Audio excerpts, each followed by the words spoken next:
नमस्कार, न्यूज मंच देख रहे हैं आप और मैं हूं विशाल वैभव। आज जो है बीजेपी प्रदेश कार्यालय में एक राष्ट्र एक चुनाव को लेकर जो है एक परिचर्चा का आयोजन किया गया और इस परिचर्चा में बीजेपी के प्रदेश अध्यक्ष दिलीप जायसवाल, बिहार सरकार मंत्री नितिन नवीन, मंगल पांडे, विजय सिन्हा, तमाम लोग जो है मौजूद रहे और एक देश एक चुनाव को लेकर जो है चर्चा की गई।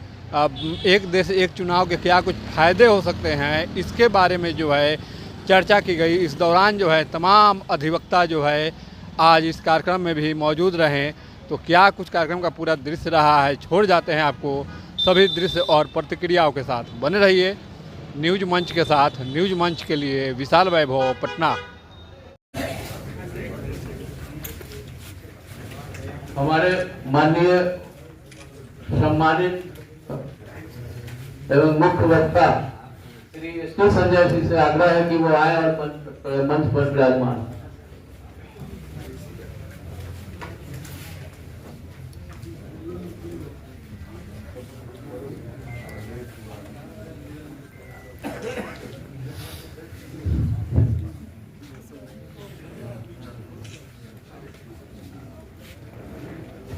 माननीय प्रदेश अध्यक्ष एवं माननीय उप मुख्यमंत्री जी, माननीय हमारे स्वास्थ्य मंत्री श्री मंगल पांडे जी, श्री नितिन नवीन जी से आग्रह है कि पुष्पांजलि का कार्यक्रम कानून मंत्री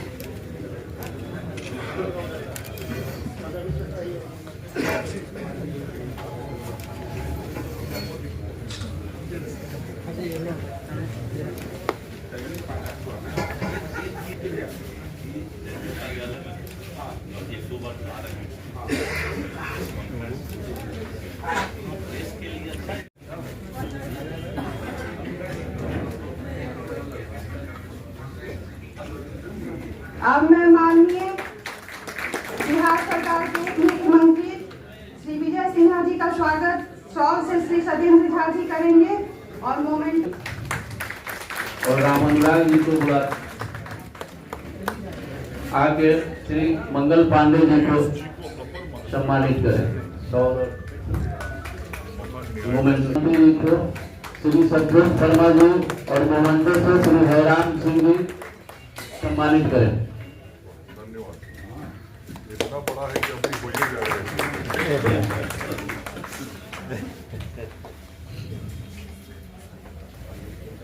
श्री संजय सर का स्वागत के लिए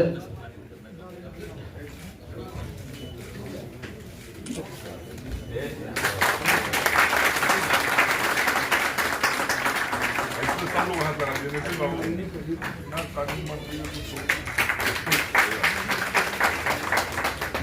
करते हैं और ऐसी मानसिकता को रोकने के लिए आज 21वीं सदी के भारत में हम सब की जिम्मेवारी है।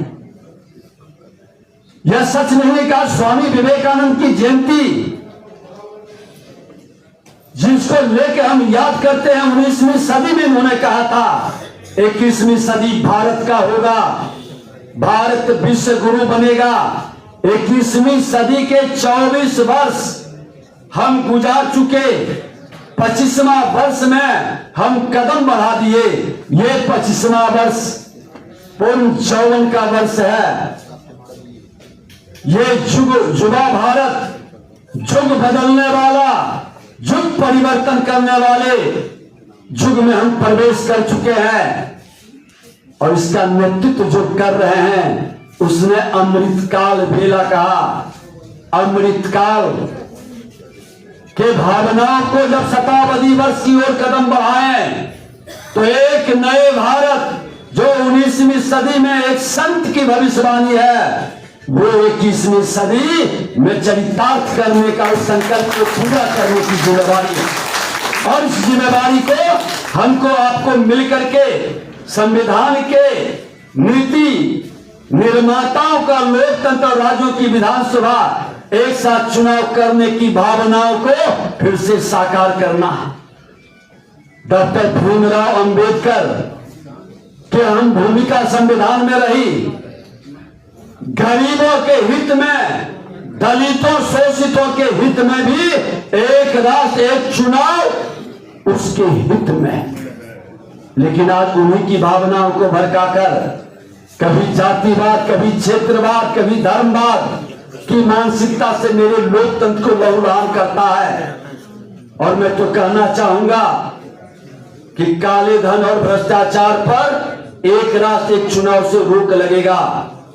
जिन लोगों के मन के अंदर ये भावनाएं आती है कि हम चुनाव पैसे से जीतेंगे, हम चुनाव करोड़ों करोड़ खर्च कर देंगे, एक एक वोटर को खरीद लेंगे, उस वोटर के मन के अंदर भी ये भाव जगा देने की जरूरत है कि अगर जो पैसे से चुनाव जीता जाता तो जितने माफिया, जितने अपराधी, जितने काले धन कमाने वाले लोग थे वही इस देश के नीति निर्धारक बनते, वही जनप्रतिनिधि बनते। तो सही कहा हमारे पहले के वक्ता ने कि गुरु गोविंद सिंह जी बोले थे 1.25 लाख, एक अधिवक्ता 1.25 लाख के बराबर है। तो आप जन जन तक इस बात को पहुंचा सकते हैं कि देश की जरूरत 1 नेशन 1 इलेक्शन है। इसके बाद तो और कुछ कहना ही नहीं है। आपको सारी बातें हमारे एसडी संजय जी ने बता दिया और माननीय मंगल पांडे जी ने बता दिया कि देश के कितने सर्वोच्च संस्था जो है इसका समर्थन किए हैं कि 1 नेशन 1 इलेक्शन होना चाहिए। और मुझे पूरा विश्वास है कि आज आपका जो 1 नेशन 1 इलेक्शन का ये सम्मेलन हुआ है, आज जो एक राष्ट्र एक चुनाव पर जो हम लोगों ने चर्चा किया है, आप जन जन तक पहुंचाने का काम करेंगे।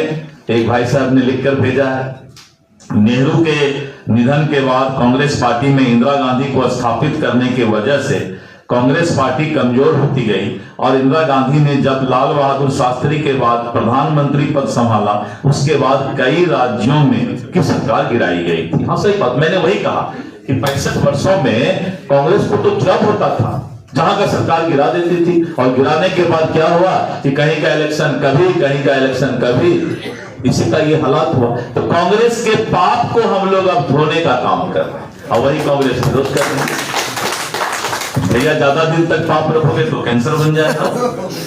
देश के लिए ये बार बार सब जगह चुनाव होते रहना एक तरह से ये कैंसर का रोग के तरह देश को खून के तरह खा रहा है। तो इसलिए आप लोगों से मेरा सादर अनुरोध होगा कि आप लोग इस बात को जन जन तक ले जाएं, नीचे तक ले जाएं। और मैंने आज अनुरोध किया है कि जो हमारा अधिवक्ता सेल है, अधिवक्ता संघ है, उन लोगों से भी अनुरोध है कि जिला स्तर पर इसका एक सेमिनार आयोजित करें और जिला स्तर पर जो है वह, क्योंकि प्रधानमंत्री जी का यही कहना है कि जन जन के दिमाग में ये बात जाए कि 1 नेशन 1 इलेक्शन जरूरी है।